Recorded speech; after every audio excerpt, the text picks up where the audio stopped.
श्रीमद् वाल्मीकि रामायण भाग 24। जय राम जय जय राम।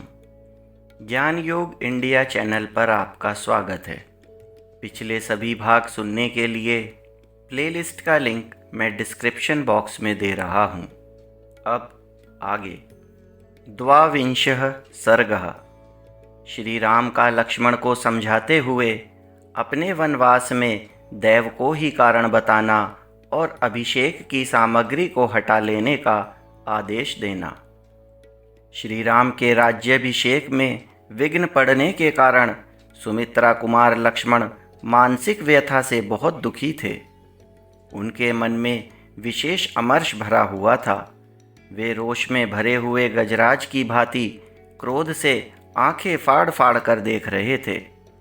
अपने मन को वश में रखने वाले श्री राम धैर्यपूर्वक चित्त को निर्विकार रूप से काबू में रखते हुए अपने हितैषी सुहृदय प्रिय भाई लक्ष्मण के पास जाकर इस प्रकार बोले।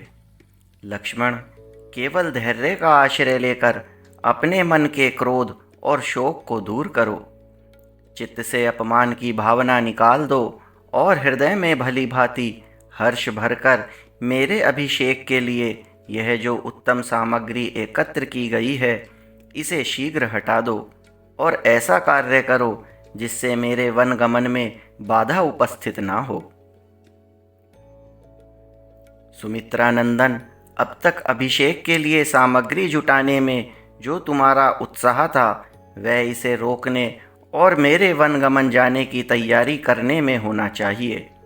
मेरे अभिषेक के कारण जिसके चित्त में संताप हो रहा है उस हमारी माता कैकई को जिससे किसी तरह की शंका न रह जाए वही काम करो।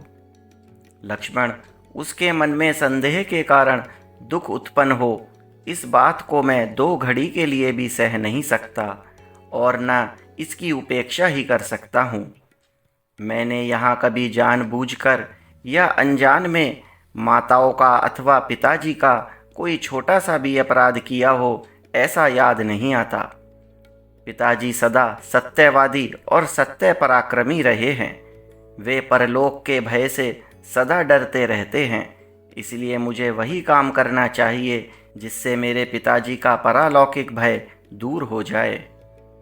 यदि इस अभिषेक संबंधी कार्य को रोक नहीं दिया गया तो पिताजी को मन ही मन यह सोचकर संताप होगा कि मेरी बात सच्ची नहीं हुई और उनका वह मन संताप मुझे सदा संतप्त करता रहेगा। लक्ष्मण, इन्हीं सब कारणों से मैं अपने अभिषेक का कार्य रोककर शीघ्र ही इस नगर से वन को चला जाना चाहता हूँ। आज मेरे चले जाने से कृतकृत्य हुई राजकुमारी कैकई अपने पुत्र भरत का निर्भय एवं निश्चित होकर अभिषेक करावे। मैं वल्कल और मृगचर्म धारण करके सिर पर जटाजूट बांधे जब वन को चला जाऊंगा तभी कैकई के मन को सुख प्राप्त होगा। जिस विधाता ने कैकई को ऐसी बुद्धि प्रदान की है तथा जिसकी प्रेरणा से उसका मन मुझे वन भेजने में अत्यंत दृढ़ हो गया है उसे विफल मनोरथ करके नष्ट कर देना मेरे लिए उचित नहीं है। सुमित्रा कुमार, मेरे इस प्रवास तथा पिता द्वारा दिए हुए राज्य के फिर हाथ से निकल जाने में दैव को ही कारण समझना चाहिए। मेरी समझ से कैकई का यह विपरीत मनोभाव दैव का ही विधान है। यदि ऐसा ना होता तो वह मुझे वन में भेजकर पीड़ा देने का विचार क्यों करती। सौम्य, तुम तो जानते ही हो कि मेरे मन में पहले भी कभी माताओं के प्रति भेदभाव नहीं हुआ और कैकई भी पहले मुझ में या अपने पुत्र में कोई अंतर नहीं समझती थी। मेरे अभिषेक को रोकने और मुझे वन में भेजने के लिए उसने राजा को प्रेरित करने के निमित्त जिन भयंकर और कटु वचनों का प्रयोग किया है उन्हें साधारण मनुष्यों के लिए भी मुंह से निकालना कठिन है। उसकी ऐसी चेष्टा में मैं दैव के सिवा दूसरे किसी कारण का समर्थन नहीं करता। यदि ऐसी बात न होती तो वैसे उत्तम स्वभाव और श्रेष्ठ गुणों से युक्त राजकुमारी कैकई एक साधारण स्त्री की भांति अपने पति के समीप मुझे पीड़ा देने वाली बात कैसे कहती। मुझे कष्ट देने के लिए राम को वन में भेजने का प्रस्ताव कैसे उपस्थित करती? जिसके विषय में कभी कुछ सोचा न गया हो वही देव का विधान है। प्राणियों में अथवा उनके अधिष्ठाता देवताओं में भी कोई ऐसा नहीं है जो उस देव के विधान को मेट सके। अतः निश्चय ही उसी की प्रेरणा से मुझ में और कैकई में यह भारी उलटफेर हुआ है। मेरे हाथ में आया हुआ राज्य चला गया और कैकई की बुद्धि बदल गई। सुमित्रा नंदन, कर्मों के सुख दुखादि रूप फल प्राप्त होने पर ही जिसका ज्ञान होता है, कर्म फल से अन्यत्र कहीं भी जिसका पता नहीं चलता, उस देव के साथ कौन पुरुष युद्ध कर सकता है? सुख दुख, भय क्रोध, लाभ हानि, उत्पत्ति और विनाश तथा इस प्रकार के और भी जितने परिणाम प्राप्त होते हैं, जिनका कोई कारण समझ में नहीं आता, वे सब देव के ही कर्म हैं। उग्र तपस्वी ऋषि भी देव से प्रेरित होकर अपने तीव्र नियमों को छोड़ बैठते हैं और काम क्रोध के द्वारा विवश हो मर्यादा से भ्रष्ट हो जाते हैं। जो बात बिना सोचे विचारे अकस्मात सिर पर आ पड़ती है और प्रयत्नों द्वारा आरंभ किए हुए कार्य को रोककर एक नया ही कांड उपस्थित कर देती है, अवश्य वह देव का ही विधान है। इस तात्विक बुद्धि के द्वारा स्वयं ही मन को स्थिर कर लेने के कारण मुझे अपने अभिषेक में विघ्न पड़ जाने पर भी दुख या संताप नहीं हो रहा है। इसी प्रकार तुम भी मेरे विचार का अनुसरण करके संताप शून्य हो अभिषेक के इस आयोजन को शीघ्र बंद करा दो। लक्ष्मण, राज्य अभिषेक के लिए संजो कर रखे गए इन्हीं सब कलशों द्वारा मेरे तापस व्रत के संकल्प के लिए आवश्यक स्नान होगा, अथवा राज्य अभिषेक संबंधी मंगल द्रव्यमय इस कलश जल की मुझे क्या आवश्यकता है? स्वयं मेरे द्वारा अपने हाथ से निकाला हुआ जल ही मेरे व्रतादेश का साधक होगा। लक्ष्मण, लक्ष्मी के इस उलटफेर के विषय में तुम कोई चिंता ना करो। मेरे लिए राज्य अथवा वनवास दोनों समान हैं, बल्कि विशेष विचार करने पर वनवास ही मान अभ्युदयकारी प्रतीत होता है। लक्ष्मण, मेरे राज्य अभिषेक में जो विघ्न आया है, इसमें मेरी सबसे छोटी माता कारण है, ऐसी शंका नहीं करनी चाहिए, क्योंकि वह देव के अधीन थी। इसी प्रकार पिताजी भी किसी तरह इसमें कारण नहीं है। तुम तो देव और उसके अद्भुत प्रभाव को जानते ही हो, वही कारण है। त्रयोविंशः सर्गः। लक्ष्मण की ओज भरी बातें, उनके द्वारा देव का खंडन और पुरुषार्थ का प्रतिपादन तथा उनका श्री राम के अभिषेक के निमित्त विरोधियों से लोहा लेने के लिए उद्यत होना। श्री रामचंद्र जी जब इस प्रकार कह रहे थे, उस समय लक्ष्मण सिर झुकाए कुछ सोचते रहे। फिर सहसा शीघ्रतापूर्वक वे दुख और हर्ष के बीच की स्थिति में आ गए। श्री राम के राज्याभिषेक में विघ्न पड़ने के कारण उन्हें दुख हुआ और उनकी धर्म में दृढ़ता देखकर प्रसन्नता हुई। नरश्रेष्ठ लक्ष्मण ने उस समय ललाट में भौहों को चढ़ाकर लंबी सांस खींचना आरंभ किया, मानो बिल में बैठा हुआ महान सर्प रोष में भरकर फुंकार मार रहा हो। तनी हुई भौं के कारण उस समय उनका मुख कुपित हुए सिंह के मुख के समान जान पड़ता था। उसकी ओर देखना कठिन हो रहा था। जैसे हाथी अपनी सूंड हिलाया करता है, उसी प्रकार वे अपने दाहिने हाथ को हिलाते और गर्दन को शरीर में ऊपर नीचे और अगल बगल सब ओर घुमाते हुए नेत्रों के अग्रभाग से टेढ़ी नजरों द्वारा अपने भाई श्री राम को देखकर उनसे बोले, भैया, आप समझते हैं कि यदि पिता की इस आज्ञा का पालन करने के लिए मैं वन को न जाऊं तो धर्म के विरोध का प्रसंग उपस्थित होता है। इसके सिवा लोगों के मन में यह बड़ी भारी शंका उठ खड़ी होगी कि जो पिताजी की आज्ञा का उल्लंघन करता है, वह यदि राजा ही हो जाए तो हमारा धर्म पूर्वक पालन कैसे करेगा। साथ ही आप यह भी सोचते हैं कि यदि मैं पिताजी की इस आज्ञा का पालन नहीं करूं तो दूसरे लोग भी नहीं करेंगे। इस प्रकार धर्म की अवहेलना होने से जगत के विनाश का भय उपस्थित होगा।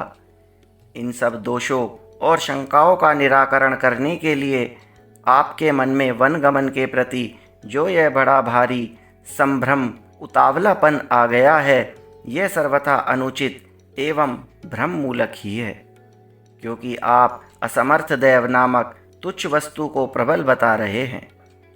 दैव का निराकरण करने में समर्थ आप जैसा क्षत्रिय शिरोमणि वीर यदि भ्रम में नहीं पड़ गया होता तो ऐसी बात कैसे कह सकता था। अतः असमर्थ पुरुषों द्वारा ही अपनाए जाने योग्य और पौरुष के निकट कुछ भी करने में असमर्थ देव की आप साधारण मनुष्यों के समान इतनी स्तुति या प्रशंसा क्यों कर रहे हैं। धर्मात्मन, आपको उन दोनों पापियों पर संदेह क्यों नहीं होता। संसार में कितने ही ऐसे पापासक्त मनुष्य हैं जो दूसरों को ठगने के लिए धर्म का ढोंग बनाए रहते हैं। क्या आप उन्हें नहीं जानते हैं? रघुनंदन, वे दोनों अपना स्वार्थ सिद्ध करने के लिए शठतावश धर्म के बहाने आप जैसे सच्चरित पुरुष का परित्याग करना चाहते हैं। यदि उनका ऐसा विचार न होता तो जो कार्य आज हुआ है वह पहले ही हो गया होता। यदि वरदान वाली बात सच्ची होती तो आपके अभिषेक का कार्य प्रारंभ होने से पहले ही इस तरह का वर दे दिया गया होता। गुणवान ज्येष्ठ पुत्र के रहते हुए छोटे भाई का अभिषेक करना ये लोक विरुद्ध कार्य है, जिसका आज आरंभ हो गया है। आपके सिवा दूसरे किसी का राज्य अभिषेक हो, यह मुझसे सहन नहीं होने का। इसके लिए आप मुझे क्षमा करेंगे। महामते, पिता के जिस वचन को मानकर आप मोह में पड़े हुए हैं और जिसके कारण आपकी बुद्धि में दुविधा उत्पन्न हो गई है, मैं उसे धर्म मानने का पक्षपाती नहीं हूँ। ऐसे धर्म का तो मैं घोर विरोध करता हूँ। आप अपने पराक्रम से सब कुछ करने में समर्थ होकर भी कैकेयी के वश में रहने वाले पिता के अधर्मपूर्ण एवं निंदित वचन का पालन कैसे करेंगे। वरदान की झूठी कल्पना का पाप करके आपके अभिषेक में रोड़ा अटकाया गया है, फिर भी आप इस रूप में नहीं ग्रहण करते हैं। इसके लिए मेरे मन में बड़ा दुख होता है। ऐसे कपटपूर्ण धर्म के प्रति होने वाली आसक्ति निंदित है। ऐसे पाखंडपूर्ण धर्म के पालन में जो आपकी प्रवृत्ति हो रही है वह यहाँ के जन समुदाय की दृष्टि में निंदित है। आपके सिवा दूसरा कोई पुरुष सदा पुत्र का अहित करने वाले पिता माता नामधारी उन कामाचारी शत्रुओं के मनोरथ को मन से भी कैसे पूर्ण कर सकता है, उसकी पूर्ति का विचार भी मन में कैसे ला सकता है। माता पिता के इस विचार को कि आपका राज्याभिषेक ना हो, जो आप देव की प्रेरणा का फल मानते हैं, यह भी मुझे अच्छा नहीं लगता। यद्यपि वह आपका मत है, तथापि आपको उसकी उपेक्षा कर देनी चाहिए। जो कायर हैं, जिनमें पराक्रम का नाम नहीं है, वही देव का भरोसा करता है। सारा संसार जिन्हें आदर की दृष्टि से देखता है, वे शक्तिशाली वीर पुरुष देव की उपासना नहीं करते हैं। जो अपने पुरुषार्थ से देव को दबाने में समर्थ हैं, वह पुरुष देव के द्वारा अपने कार्य में बाधा पड़ने पर खेद नहीं करता, शिथिल होकर नहीं बैठता। आज संसार के लोग देखेंगे कि देव की शक्ति बड़ी है या पुरुष का पुरुषार्थ। आज देव और मनुष्य में कौन बलवान है और कौन दुर्बल, इसका स्पष्ट निर्णय हो जाएगा। जिन लोगों ने देव के बल से आज आपके राज्याभिषेक को नष्ट हुआ देखा है, वे ही आज मेरे पुरुषार्थ से अवश्य ही देव का विनाश भी देख लेंगे। जो अंकुश की परवाह नहीं करता और रस्से या सांकल को भी तोड़ देता है, मद की धारा बहाने वाले उस मत गजराज की भांति वेग पूर्वक दौड़ने वाले देव को भी आज मैं अपने पुरुषार्थ से पीछे लौटा दूंगा। समस्त लोकपाल और तीनों लोकों के संपूर्ण प्राणी आज श्री राम के राज्याभिषेक को नहीं रोक सकते, फिर केवल पिताजी की तो बात ही क्या है।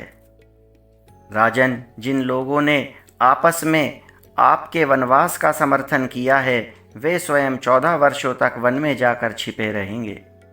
मैं पिताजी की और अपने अभिषेक में विघ्न डालकर अपने पुत्र को राज्य देने के प्रयत्न में लगी हुई उस कैकेयी की भी उस आशा को जलाकर भस्म कर डालूंगा। जो मेरे बल के विरोध में खड़ा होगा, उसे मेरा भयंकर पुरुषार्थ जैसा दुख देने में समर्थ होगा, वैसा दैवबल उसे सुख नहीं पहुंचा सकेगा। सहस्त्रों वर्ष बीतने के पश्चात जब आप अवस्था कर्म से वन में निवास करने के लिए जाएंगे, उस समय आपके बाद आपके पुत्र प्रजापालन रूप कार्य करेंगे, अर्थात उस समय भी दूसरों को इस राज्य में दखल देने का अवसर नहीं प्राप्त होगा। पुरातन राज ऋषियों की आचार परंपरा के अनुसार प्रजावर्ग को पुत्रों के हाथ में सौंपकर वृद्ध राजा का वन में निवास करना उचित बताया जाता है। धर्मात्मा श्री राम हमारे महाराज वानप्रस्थ धर्म के पालन में चित्त को एकाग्र नहीं कर रहे हैं, इसलिए यदि आप यह समझते हो कि उनकी आज्ञा के विरुद्ध राज्य ग्रहण कर लेने पर समस्त जनता विद्रोही हो जाएगी, अतः राज्य अपने हाथों में नहीं रह सकेगा, और इसी शंका से यदि आप अपने ऊपर राज्य का भार नहीं लेना चाहते हैं अथवा वन में चले जाना चाहते हैं तो इस शंका को छोड़ दीजिए। वीर, मैं प्रतिज्ञा करता हूँ कि जैसे तटभूमि समुद्र को रोके रहती है, उसी प्रकार मैं आपकी और आपके राज्य की रक्षा करूँगा। यदि ऐसा न करूँ तो वीर लोक का भागी न हूँ। इसलिए आप मंगलमयी अभिषेक सामग्री से अपना अभिषेक होने दीजिए। इस अभिषेक के कार्य में आप तत्पर हो जाइए। मैं अकेला ही बलपूर्वक समस्त विरोधी भूपालों को रोके रखने में समर्थ हूँ। ये मेरी दोनों भुजाएं केवल शोभा के लिए नहीं हैं, मेरे इस धनुष का आभूषण नहीं बनेगा। यह तलवार केवल कमर में बांधे रखने के लिए नहीं है तथा इन बाणों के खंभे नहीं बनेंगे। ये सब चारों वस्तुएं शत्रुओं का दमन करने के लिए ही हैं। जिसे मैं अपना शत्रु समझता हूँ उसे कदापि जीवित रहने नहीं देना चाहता। जिस समय मैं इस तीखी धार वाली तलवार को अपने हाथों में उठा लेता हूँ, यह बिजली की तरह चंचल प्रभा से चमक उठती है। इसके द्वारा अपने किसी भी शत्रु को, वह वज्रधारी इंद्र ही क्यों ना हो, मैं कुछ नहीं समझता। आज मेरे खंग के प्रहार से पीस डाले गए हाथी, घोड़े और रथियों के हाथ, जांग और मस्तकों द्वारा पटी हुई यह पृथ्वी ऐसी गहन हो जाएगी कि इस पर चलना फिरना कठिन हो जाएगा। मेरी तलवार की धार से कटकर रक्त से लथपथ हुए शत्रु जलती हुई आग के समान जान पड़ेंगे। अपने हाथों में गोह के चर्म से बने हुए दस्ताने को बांधकर जब हाथ में धनुष ले मैं युद्ध के लिए खड़ा हो जाऊंगा, उस समय पुरुषों में से कोई भी मेरे सामने कैसे अपने पौरुष पर अभिमान कर सकेगा। मैं बहुत से बाणों द्वारा एक को और एक ही बाण से बहुत से योद्धाओं को धाराशायी करता हुआ मनुष्यों, घोड़ों और हाथियों के मर्म स्थानों पर बाण मारूंगा। प्रभु, आज राजा दशरथ की प्रभुता को मिटाने और आपके प्रभुत्व की स्थापना करने के लिए अस्त्र बल से संपन्न मुझ लक्ष्मण का प्रभाव प्रकट होगा। श्री राम, आज मेरी ये दोनों भुजाएं जो चंदन का लेप लगाने, बाजूबंद पहनने, धन का दान करने और सुहृदयों के पालन में संलग्न रहने के योग्य हैं, आपके राज्य अभिषेक में विघ्न डालने वालों को रोकने के लिए अपने अनुरूप पराक्रम प्रकट करेंगी। प्रभु, बतलाइए, मैं आपके किस शत्रु को अभी प्राण, यश और सुहजनों से सदा के लिए बिलग कर दूं? जिस उपाय से भी यह पृथ्वी आपके अधिकार में आ जाए, उसके लिए मुझे आज्ञा दीजिए। मैं आपका दास हूँ। रघुवंश की वृद्धि करने वाले श्री राम ने लक्ष्मण की ये बातें सुनकर उनके आंसू पोंछे और उन्हें बारंबार सांत्वना देते हुए कहा, सौम्य, मुझे तो तुम माता पिता की आज्ञा के पालन में ही दृढ़तापूर्वक स्थित समझो। यही सत्पुरुषों का मार्ग है। कथा अगले अंक में जारी रहेगी।